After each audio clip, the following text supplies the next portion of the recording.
Hi there, and welcome to Awaken Leading Edge Masterclasses on Spirit, Self, and the Quantum Revolution. I'm your host for this event, Theresa Pridemore, owner of Sovereign Spirit.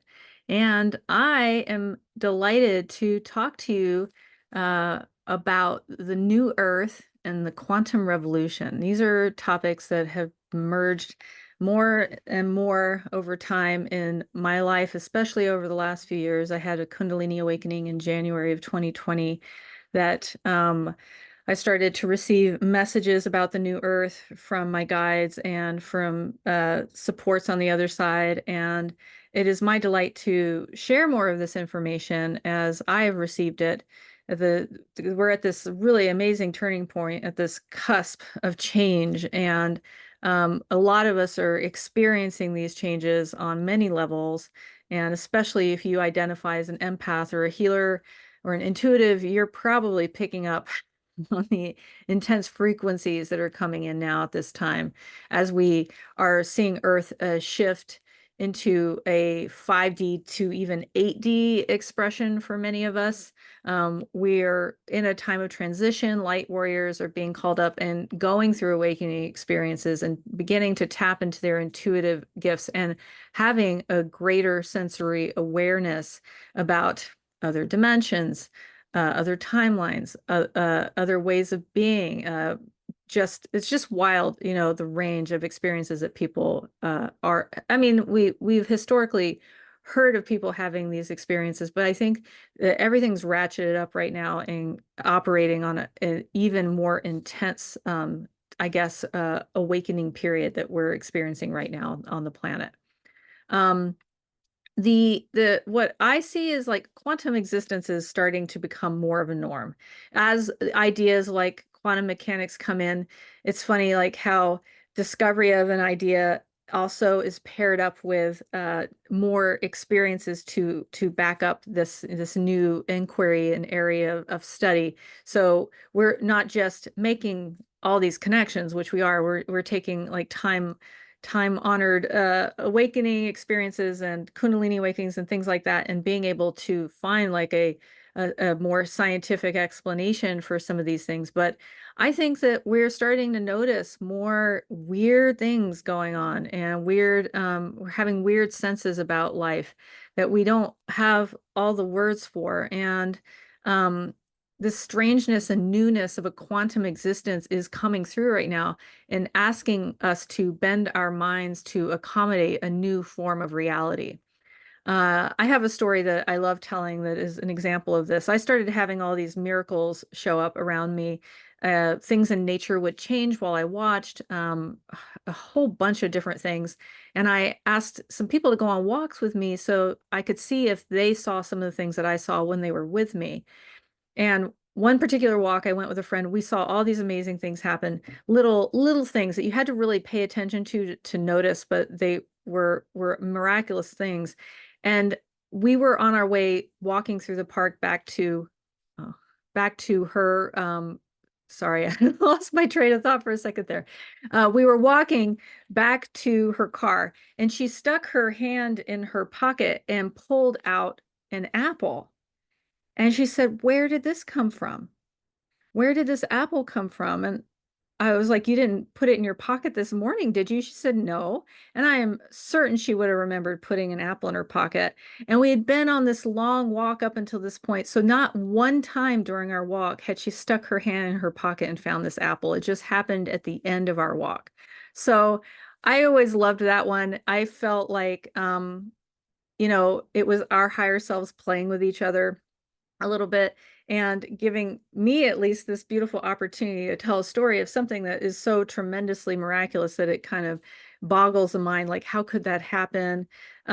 It's really fun for me to share the story because I've had people come back to me with theories about it that were so outside of the normal range of like conversation stuff about alternate timelines and things like that that I think it's fun to watch when you tell a story how people around you will wake up. And that's something that I am a big believer in is the power of storytelling to help other people have awakening experiences and to understand things on a quantum level. I think our minds are catching up to that more and more all the time.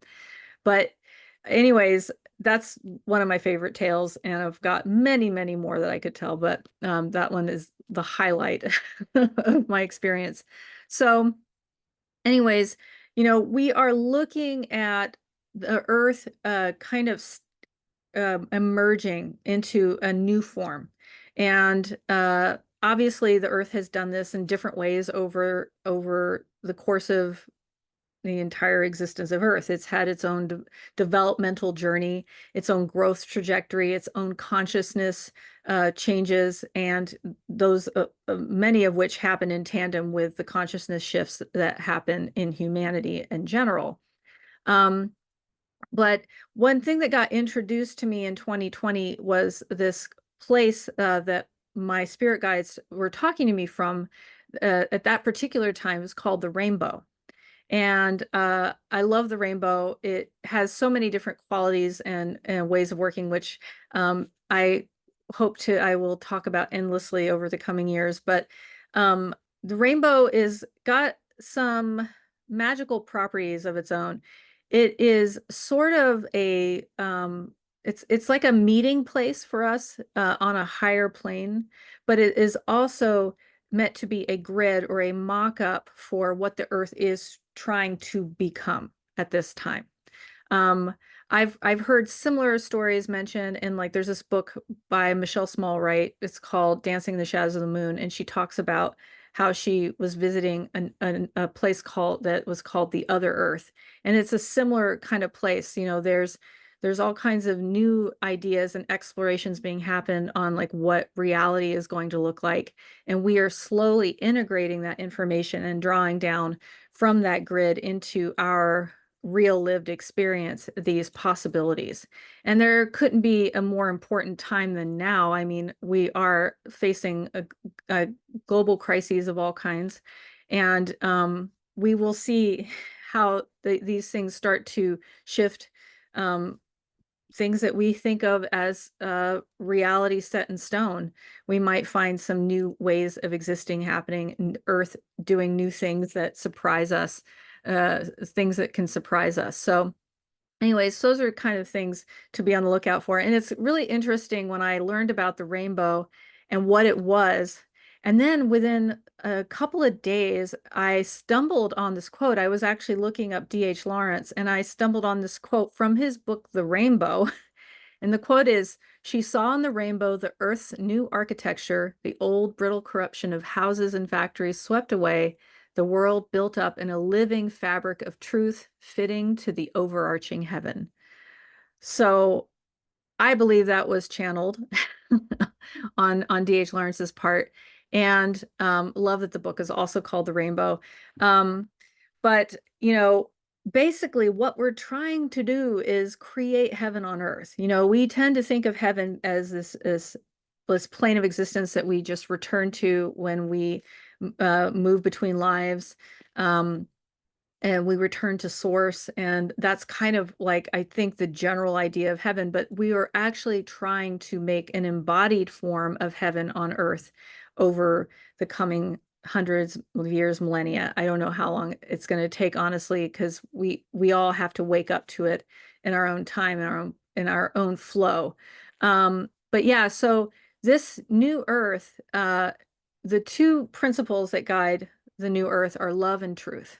And truth, when sprung from love, is really easy for us to flow into. It doesn't upset us in the same way as just kind of a hard-edged truth that, all want the facts and nothing but the facts kind of mentality. We are actually stepping into a time where truth and love are meant to guide things more and more and more and more. And magic as well will become more and more commonplace. I think literal miracles will really begin to unfold before us at an increased rate. I know they have for me. I make a habit of being very vulnerable about the things that happen to me, and find that people are who would normally be uncomfortable sharing stories about things that have happened to them will actually open up to me. And I find it's way more common than we think for miracles to occur. And we tend to discount those things. We tend to rationalize things away. So this would be my ask of you would be, if you've ever had something you thought happened, maybe don't dismiss it immediately. Or if something does come to you in the near future, be willing to use your sense about it on one hand, but also open your mind to the possibility that you may literally be witnessing a miracle or actual magic taking place before you. So don't be so quick to dismiss those stories, because they are little signs from the universe trying to help you along your path to growing awakening. And there is no end to how much awakening that we can possess, given the right timing and circumstances in our lives, because spirit will co-create with us according to what we are available for at this time. But what I love about this emerging magical reality is that, we have had magic in our world, and it's not all love-based magic. And what's going to happen as the earth evolves is the only kind of magic that will work is love. And as a result, our power to create more magic will grow, because there will be more permission in our collective consciousness to experience those things, because we're not as terrified of the other side of that, the negative repercussions of allowing a certain kind of magic in. It will be literally world transforming kinds of occurrences that will happen around us, and we will become more and more aware of them and be more and more comfortable with allowing those things in, because the earth is healing and rising in frequency to a point where negative energies cannot enter in and flow through a situation in the way that they might have in other instances of Earth's evolution. We will also see a lot more timeline changes. The Mandela effect will be even more commonplace. If you don't know what the Mandela effect is, basically the story goes, there's most of the world remembers that Nelson Mandela got out of prison and continued to live his life and do work, and just got to continue to be the amazing light that he was. But there are people that remember that he didn't make it out of prison. And that was a very strong memory. It wasn't just to the people that have this memory, it wasn't just a matter of forgetting something or misunderstanding a news story.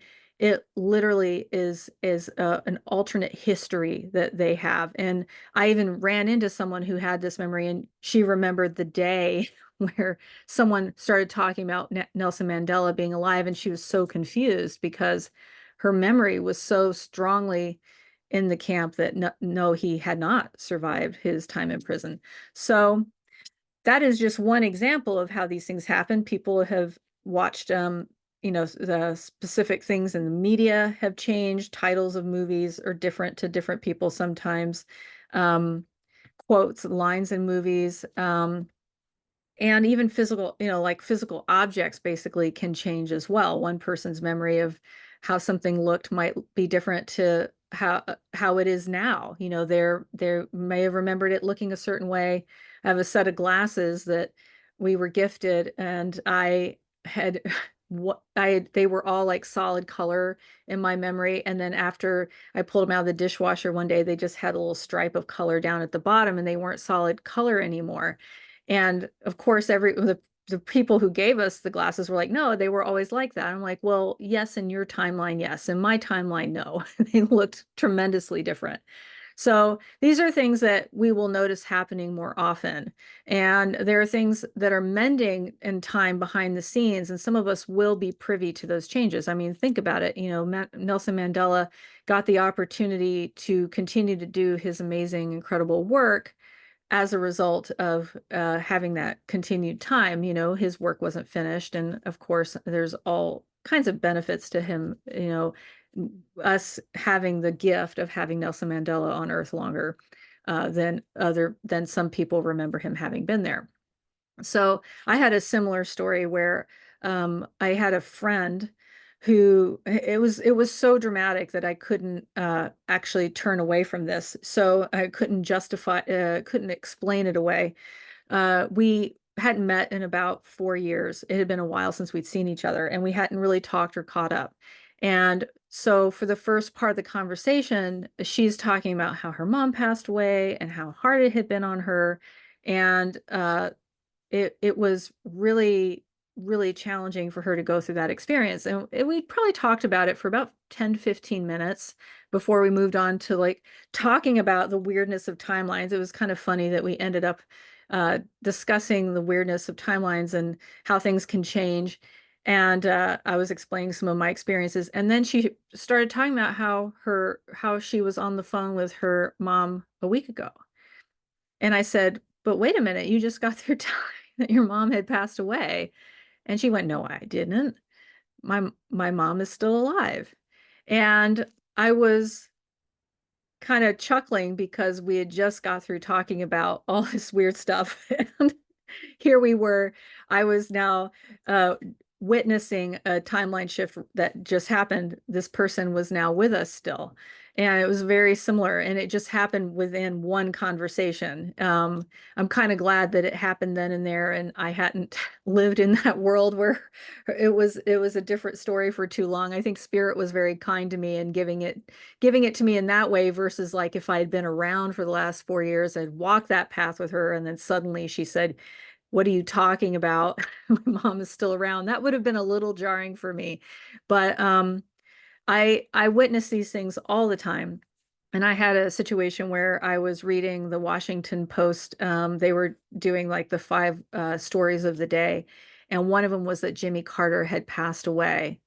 And I didn't actually end up reading the full article. I just read the title and snippet that was about it, but it was literally about him passing away. It wasn't about him just being sick. He was passing away. And a month later, I was around some friends and they were going, is Jimmy Carter still alive? And I went, huh, I wonder. I wouldn't be surprised if he is. And I look it up, and sure enough, Jimmy Carter is thankfully still around, although I know that he's having a really challenging time. But again, we are going to notice Mandela effect happening more and more often, and if you have a conversation with someone and you remember it differently, you might be in a situation where you're having a Mandela effect experience. You just don't know. So it's a good idea for us to just be present with each other with whatever's happening right here in the moment, and to be open to the idea that we might literally be having different timeline experiences at times. And you might start to notice these things more often as you tune into it, that there are these little moments. Like I had a friend who, a woman recommended a book to her, and she went and read it and loved it and came back to the woman and said, thank you for recommending that book to me. And she said, I don't know what you're talking about. And I've had those kinds of situations happen too. But she didn't remember it incorrectly. It was actually that person who had referred her to that book. So, sometimes our memory is a little faulty, and sometimes we are really having an experience. So you may notice as you step into this new Earth mock-up that you have greater sensitivity to alternate dimensions and timelines. I've known people who have had that situation where they can sense themselves kind of walking through timelines or dimensions. Had a person tell me one day, she said, yeah, I remember this video you did. I would have these things happen in nature. I had a video where I recorded a tree growing in my hand, growing a branch growing in my hand. And it was very visible, and you could literally see it in the video. And I recorded that and put it on Instagram. And she said, yeah, I remember this other video you did where you were over by the waterfalls and you stuck your hand underneath a curled fern and it uncurled in your hand. And then she looked at me and went, wait a minute, that didn't really happen, did it? That was a different timeline. And I laughed. I said, that is exactly the kind of thing that I would have done. And it is amazing to me that you are recognizing that you saw this in another timeline. So those kinds of things may happen.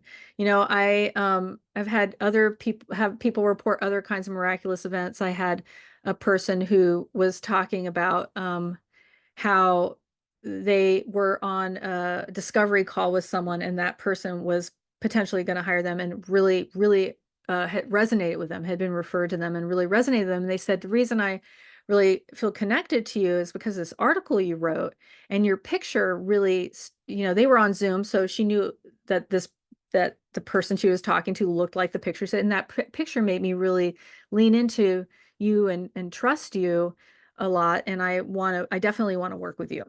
And when she got off the call, she emailed me and said, I didn't write an article. I didn't actually write that article. I don't know where that came from, but she didn't mention it to the person, because how do you explain that? Um, but I mean, that's some next level marketing right there, actually. You didn't even write the article. It's pretty amazing. But she got a client because of this other timeline situation.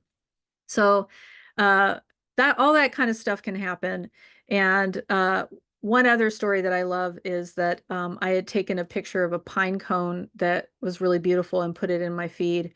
And months later, I discovered a second picture of a pine cone that I posted the day before, which I did not. I wouldn't have posted that twice. And it just said a pine cone. And it's like my higher self was teasing me that literally my Instagram feed could change without my input, so that was pretty amazing as well.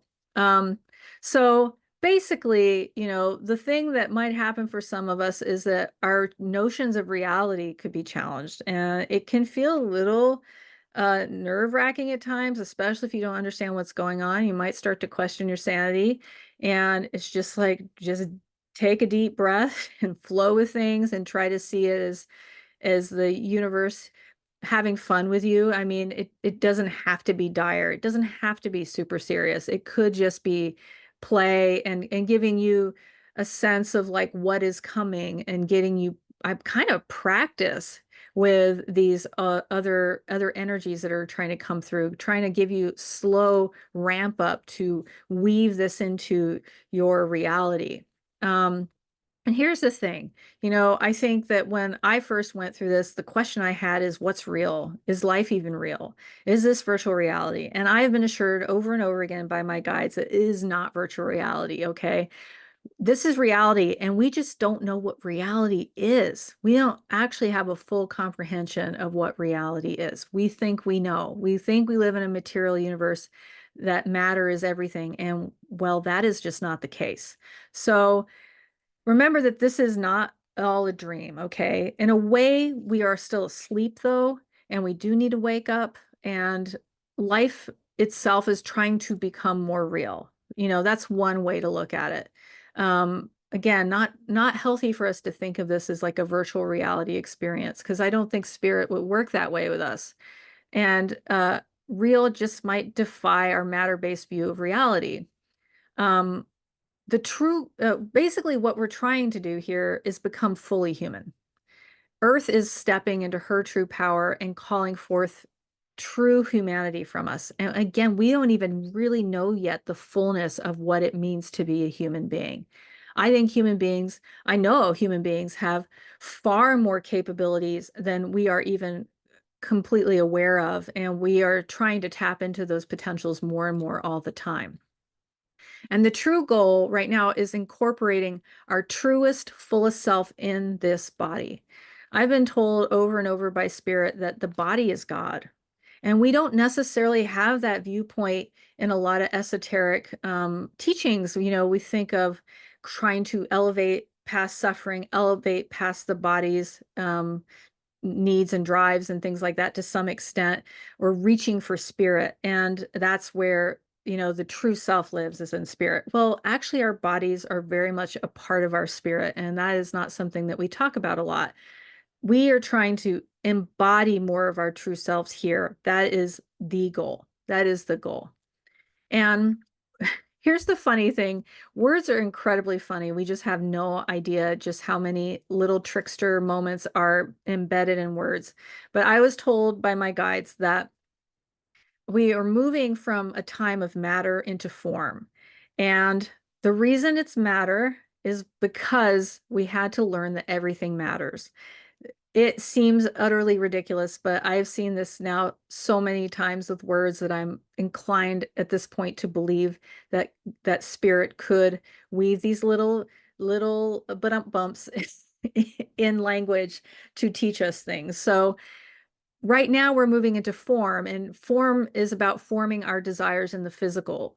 And the astral world, which is, kind of a layer of reality where things that we don't explore in physical realm get to be explored, because there's kind of the rules don't apply here that need to apply for those things to exist. So they have a place to go. Our consciousness does create other worlds.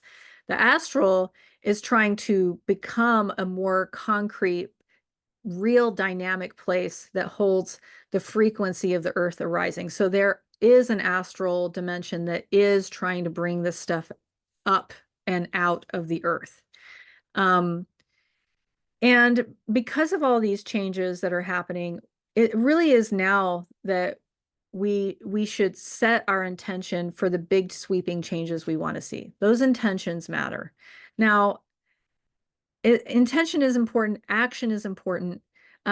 But one thing that I want to toss out there is the power of conversation, and conversations do actually result in us taking action. So they have a power in and of themselves there.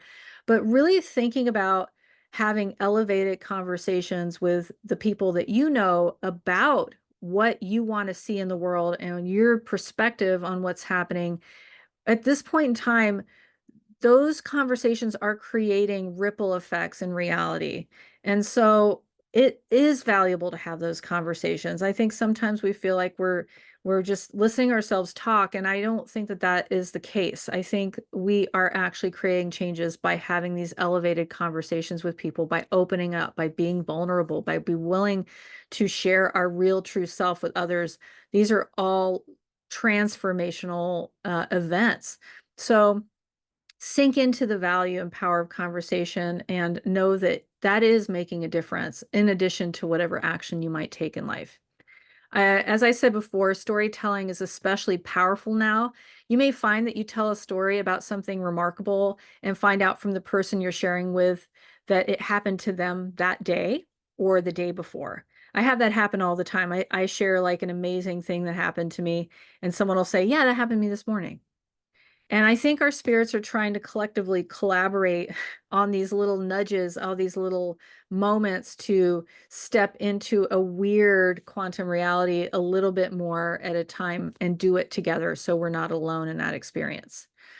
And the other thing is, we've been taught for a while that all time is now. And as a result of that, we may be experiencing our timelines in odd orders. You may have a sense that a moment you're living in now happened 2 months ago. And for some reason, you are living it in this particular point of your linear timeline. So time may seem linear at times, and we of course are going to still meet according to a clock, right? But sometimes we do jump around our timelines. You may sense that you're experiencing something as a younger version of yourself or an older version of yourself, maybe carrying the wisdom, the knowingness, the sensations, the time signatures with you in the moment outside of your current everyday expression. So taking that time from when you were 14, suddenly you feel very 14 and you're responding as a 14-year-old and you're thinking about it the way you did when you were 14. And there's some tie between what's happening now and what happened to you when you're 14. It's not just you having like a sensory experience. It is literally you being 14 right now in this moment. And that can happen. Another thing that is happening more and more is reincarnation is happening as a this life event. So I call it blossoming, where this life blossoms into other incarnations. And as you go, you say, ooh, this person I need to cultivate a deeper relationship. We are going to have a couple of lives where we were really close friends or sister and brother or something. And it's going to contribute to what's happening in this life. And we're also going to be there exploring our relationship because we've decided in this life that we really, really do want to have a stronger bond with each other. These things will be more and more commonplace, and you may sense that suddenly your relationship with someone has changed dramatically for no particular reason, and it could have something to do with blossoming and to these other incarnations. And it could also have something to do with working outside of time and space with other people to transform situations, which is an increasingly common occurrence now. We don't work on things as much here in the 3D as we think we need to. Well, we don't have to work on things in the 3D as much as we think we need to. We get to show up and be who we are because we're also working with people and other layers. But you are sprouting incarnations from your current knowledge, desires, and wishes to learn. And this is less about karma than it is about diving deep for truth. And another thing that's shifting is that death and rebirth are being created anew. Um, how many people who have awakened will many people, there are many people who've awakened who are going to experience death as waking up again in their fully formed astral body. And when I say astral body, I don't mean like a floaty glowy body. I mean like a physical body, because the astral body does actually express in the physical as well. And they may not actually experience a death process the way that we traditionally think about it. So how I know about this is some of those who have passed have communicated to me that they didn't experience the end stages of life that others witnessed them in. They woke up in form and continue to live on as themselves in a place where that was easy for them to do. You know, again, there are worlds that we haven't quite been able to witness for ourselves yet. But they told me that they forewent reincarnation to settle into their full self on the other side of lifetimes of exploration. So whatever that last incarnation was, that is who they are now. They are fully formed. They may have blossomed into many incarnations over the course of that life, and all of that growth contributed to who they became at the end of that life. So they were already benefiting from all these different incarnations in life. So, you know, it's kind of for me, it feels very enlivening to step into this idea that death, it doesn't have to be a painful journey. And I have had experiences where I woke up in a place that was completely solid and just like Earth, where one of my guides was there and I got to sit with them. And I got to experience what they were describing to me as a potential rebirth. Maybe not, death isn't an accurate word for it, rebirth process, but I didn't move on at that time. I just got to see that it could be as simple as waking up somewhere. Now, I want to ground this in what, what we experience. This is important for us not to diminish or light wash, a death process for someone.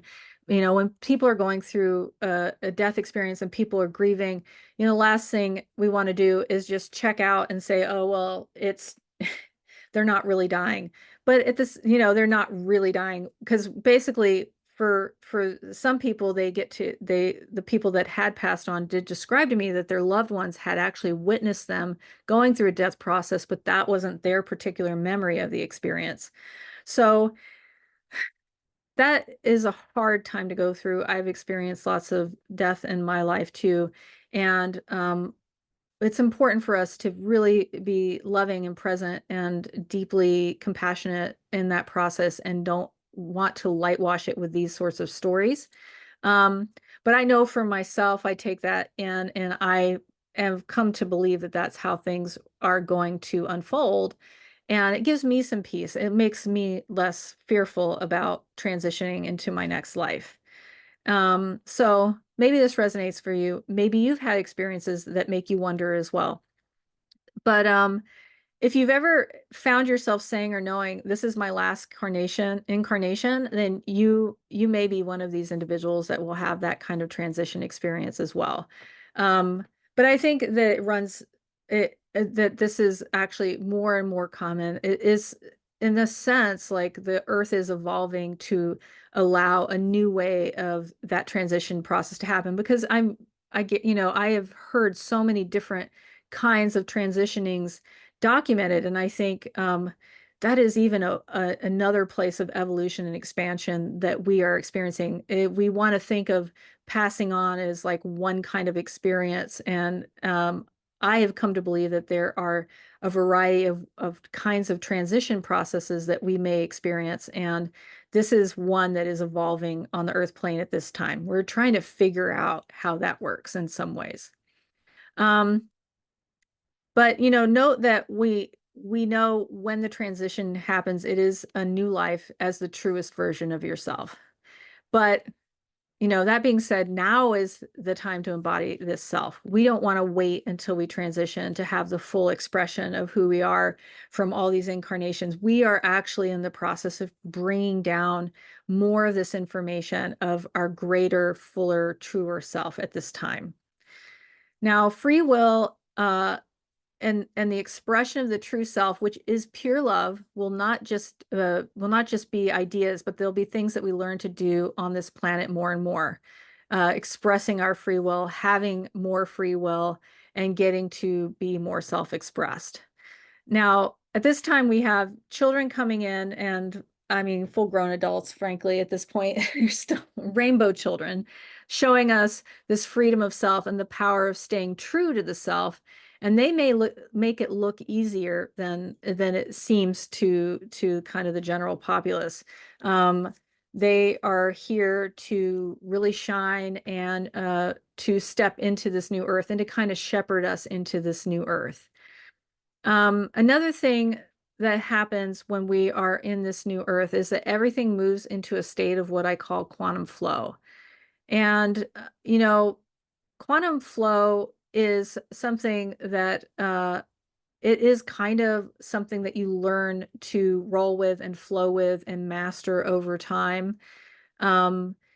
It's similar to following the law of attraction in some ways, because you do pay attention to how you feel when you are manifesting things.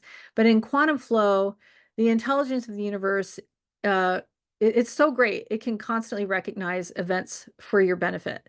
And it can move things around. It can change dynamically with your desires as they change, as your thoughts change, as your things you want change. Quantum flow can put things in alignment for you in miraculous ways that you don't even have to like really effort or struggle with. And I've actually, I mean, this is a big trust fall in some ways. You have to like really tune into your body and listen to your body about what it wants in the next 5 minutes. What do you need to eat right now that's going to be in alignment for you? You get to a point when you're stepping into this new layer of reality that it is impossible for you not to listen to these calls,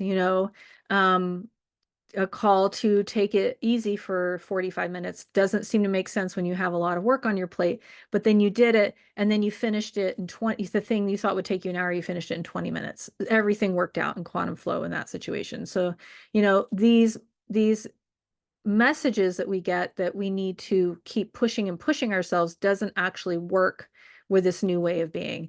And we have to really listen to what our body is asking for from us. And then the miraculous can happen. I've had 2 occasions where something literally moved in my calendar on its own, and I don't know how it got rescheduled, but I remembered exactly when it was originally scheduled, and then it was in a different time spot in my calendar, and I called the office up and I said, "Is this my date and time for my appointment?" And they were like, "Yeah, yeah, it is." And I don't even know how it changed. It's as if I never said it the way that I said it in the first place. Again, another Mandela effect experience. And this happened in one really fun situation where I had scheduled a dentist appointment at a different time, and suddenly my dentist appointment was on a Wednesday morning, and I talking to my husband about it. He says, "Yeah, I also have a dentist appointment Wednesday morning." And we ended up riding to the dentist together, but we didn't plan it that way. So that was such a perfect arrangement of things. I was laughing about the fact that I literally remembered when I had originally set the dentist appointment and it was suddenly had just magically moved, you know. So things can be that strange, you know, when we're stepping into this new layer of reality. But you know, I think when it comes to following quantum flow, it is a practice of listening to your body. And I think resting and then moving towards the next easiest thing is the way to take advantage of that. Things will, as a result, have a way of getting done in divine timing and less pressure to operate under, you know, a very strict schedule, but really listening to what needs to happen next. And it's kind of amazing how when we do this, we get these experiences where, you know, we thought that we got that thing out a little later than we meant to, but the person waiting for it was like, well, actually, I wasn't really ready yet. And thank goodness you got it to me then, you know. Um, Obviously, we want to try to meet our commitments, but it's kind of amazing how you'll find like when you renegotiate things, everything's working out perfectly for everyone involved.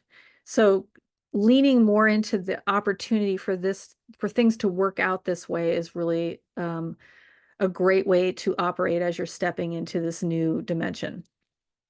Um, we have to learn to trust that timing, well, we have to learn to trust, and the timing will end up being kind of like an act of divine surrender for those of us waking up. It may take us a while to fully adjust to this new way of being because it's hard to trust that everything is going to work out, and it takes us time for that to unfold for us, for that to become true embodied wisdom for us, right?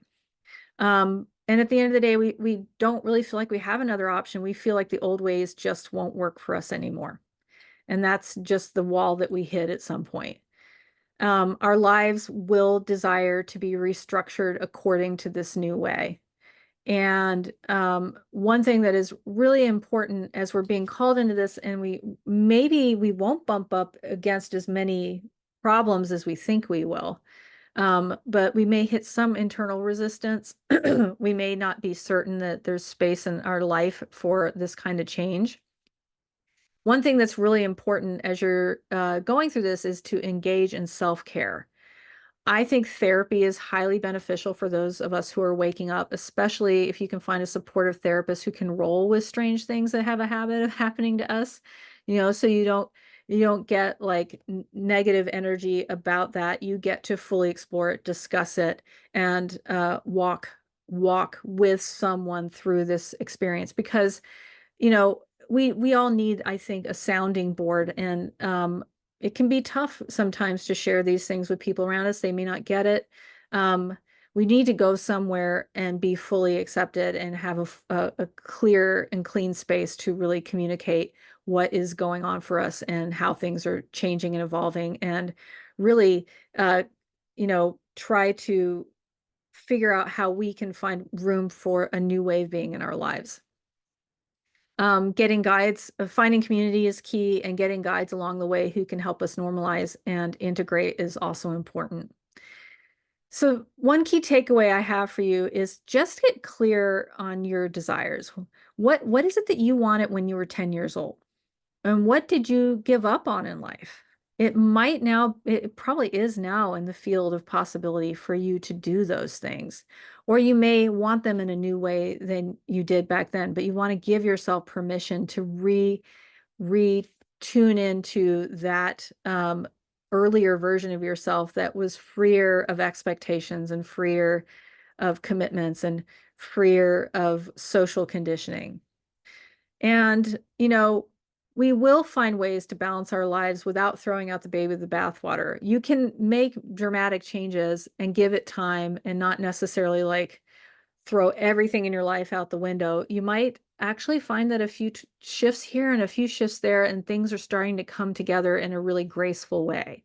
So give space for this to be an easy flowing transition, and don't necessarily think that as I'm stepping into the new earth, I have to throw everything away because it doesn't actually work out that way. Great, there's much more grace in the process than that.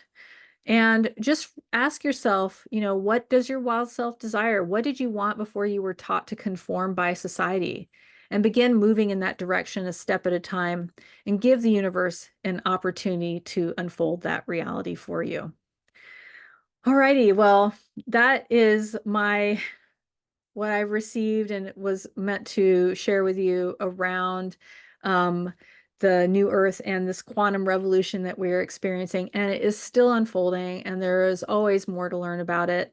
And yeah, I am really excited. I love sharing this information with people because I think the more we can embrace this new Earth 5D quantum way of living, the more the Earth itself will change and the more miracles will occur and the more magic that we'll experience together. And I think it's just absolutely wonderful when we can actually share this magic with each other and not feel alone in the process. And I hope you will find a community, if you are going through these things, that you can be vulnerable with and share with and get that lovely validation that we get when we all say, yes, that happened to me too.